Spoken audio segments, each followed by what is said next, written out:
Vous savez, je vais reprendre l'expression de Jean-Pierre Leroc, le fondateur des Mousquetaires. Il disait toujours, puisqu'il est mort il y a quelques années, dans le monde, il y a 3 catégories d'individus. Ceux qui ne pensent pas, 30%, 33. Ce qu'on appelle le marais. Ceux qui n'osent pas penser. Il utilise un autre vocabulaire. Ceux qui n'osent pas penser. Et puis ceux qui pensent. 30, 30, 30, 33, 33, 33. D'ailleurs, il y a un film qui est très intéressant pour ça, qui révèle parfaitement ça, c'est Le Cercle des Poètes Disparus. Vous savez, quand le professeur fait monter ses élèves sur la table. Moi, je le faisais avant de voir le film. J'ai arrêté parce qu'on m'aurait dit que je copiais le film. Très intéressant. Et ça, s'il y a des enseignants ici, faites l'expérience. Vous mettez vos élèves devant leur chaise et vous leur dites montez sur la table. Et vous verrez celui qui est incapable psychologiquement de lever le pied. Deuxième, celui qui a envie, qui va le faire, mais qui va s'arrêter au banc ou à la chaise. Et puis celui qui spontanément va aller plus haut que la table. Bon. La société, c'est ça. Ça veut dire que dès que les mesures de déchristianisation arrivent, les chiffres sont là.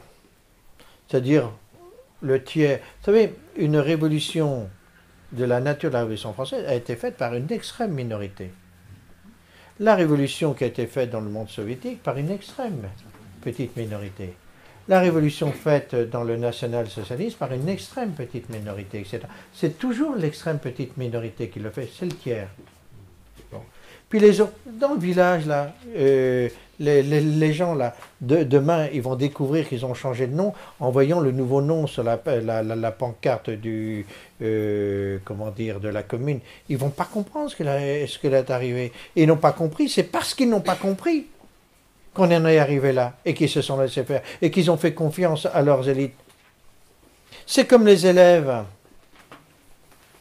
qui ont une confiance aveugle en leur maître. Et le maître, il fait tout ce qu'il veut de ses élèves. Tout ce qu'il veut, y compris l'impensable, l'indicible. Mais parce que l'élève ne peut pas imaginer qu'on puisse lui mentir, le tromper, le manipuler, etc., etc. Parce que c'est quelque chose d'impensable.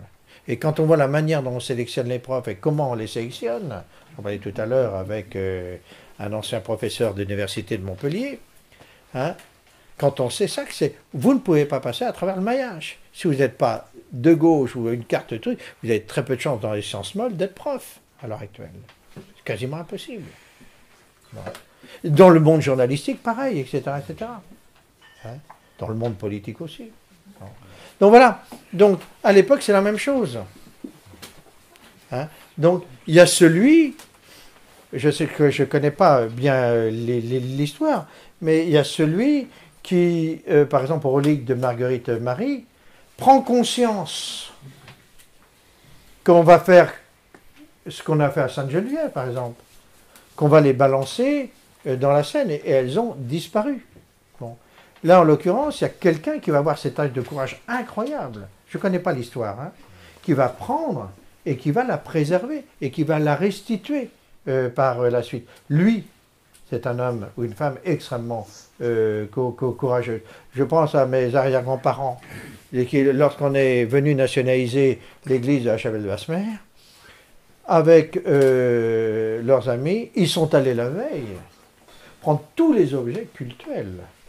Ils n'ont pas été nationalisés. Le maire n'a fait que constater qu'ils avaient disparu. Ah bah oui, mais qui les a pris? Sauf qu'après, on les a restitués. Vous voyez? Donc, c'est ça, il y a toujours le courageux, etc. Mais regardez comme vous êtes démunis à l'heure actuelle. Moi, ce soir, combien de fois on me dit, qu'est-ce qu'on peut faire? Parce que le système, il est tel que on est phagocyté, on est impuissant. Bon. Et donc, en l'occurrence, la déchristianisation est hyper rapide.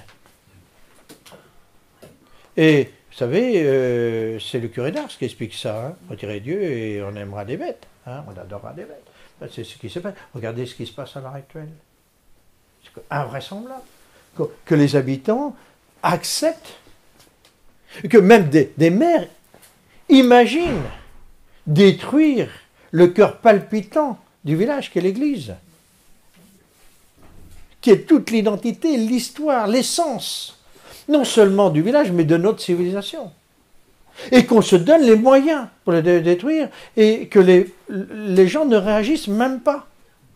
Et ils découvrent la disparition de leur église, et ils sont fracassés. Mais ils sont fracassés parce qu'ils ont voulu, ils ne se sont pas battus. Combien d'élèves, combien de parents décident, on paye tous l'impôt pour les éduquer, je rappelle toujours, on paye tous l'impôt, c'est à partir de notre impôt que nous avons l'enseignement public. Donc, on paye de l'impôt. Mais c'est autre chose de dire, je prends mon enfant et je vais le mettre dans une école hors contrat. Donc on paye une deuxième fois l'éducation, entre guillemets. Et puis il y en a d'autres qui disent, eh bien nous on va aller encore plus loin. Au nom de la liberté, je vais les mettre dans des écoles hors contrat. Ils vont encore payer beaucoup plus. Vous voyez ? Tout est une question de choix, mais le choix ne vient que de la conscience. Eh bien, là, en l'occurrence, la déchristianisation, vous savez, en 1802, en termes de pourcentage, à part quelques zones, la France est vraiment profondément déchristianisée, comme elle est déchristianisée à l'heure actuelle. L'élite est complètement déchristianisée. Et d'ailleurs, non seulement elle est déchristianisée, mais elle veut détruire le fait religieux. L'homme n'est que matière. Et d'ailleurs, on détruit l'essence même de l'homme. Puisque l'homme, je rappelle, c'est le Christ. Nous sommes Christ. Nous sommes enfants de Dieu. Je vais parler comme vous, mon père, excusez-moi.